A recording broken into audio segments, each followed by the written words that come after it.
Hi, I'm Jason Seeger, and today I want to talk to you about drift.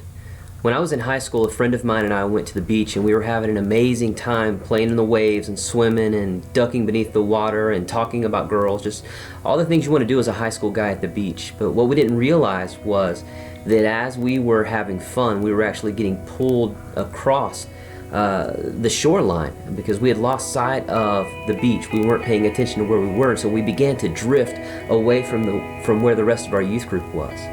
Drift happens in our life morally when something that used to be an absolute, something that we considered wrong or a sin, begins to be something that we would tolerate or even embrace in our life. Sometimes that'll happen because we listen to the thoughts or the opinions of others, or maybe we just begin to become numb to that thing. Drift can happen at work or at school when at one time it was really important to us to give our very best effort, to give a full day's work, and to be what we committed to be at school or at work, but suddenly it's all right to cut out a little early or to give not our very best effort, to just let good enough be good enough. And it can also happen in a relationship when someone who is just a friend begins to become more than just a friend. Suddenly we're in a position where we're unfaithful to our spouse because we've let a relationship go somewhere it shouldn't have gone. We've drifted.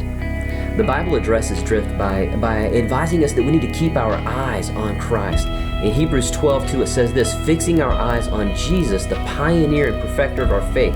For the joy set before him, he endured the cross, scorning its shame, and he sat down at the right hand of the throne of God. Jesus is the one who established our faith. He's the one that sustains our faith. So it only makes sense that if we will look to Jesus, that he can keep us where we need to be. We can avoid drift by keeping our eyes on Christ.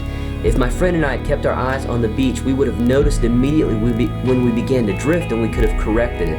In the same way in our lives, if we keep our eyes on Christ, then we can see when we begin to drift morally. We can see when we drift in relationships. We can see if we begin to drift at school or at work, and we can make the corrections that we need to make. Now, I know that just the idea of keeping your eyes on Jesus can seem like a little bit of a cliche, so I want to break down for you some practical ways that we can do that. And really, it's the same stuff that you've heard so many times before: prayer, reading your Bible on a regular basis, connecting with God through worship, even having someone to hold you accountable. When we have these things in place in our lives, we can stay connected to God, we can keep our eyes on Christ, and then we can see when we begin to drift, and we can make those necessary adjustments so we can stay where we need to be. Hope that's helped you. I pray that God will bless you today, that you'll be able to use this in your walk with Christ to avoid drift and to stay connected to Him. Have a great day.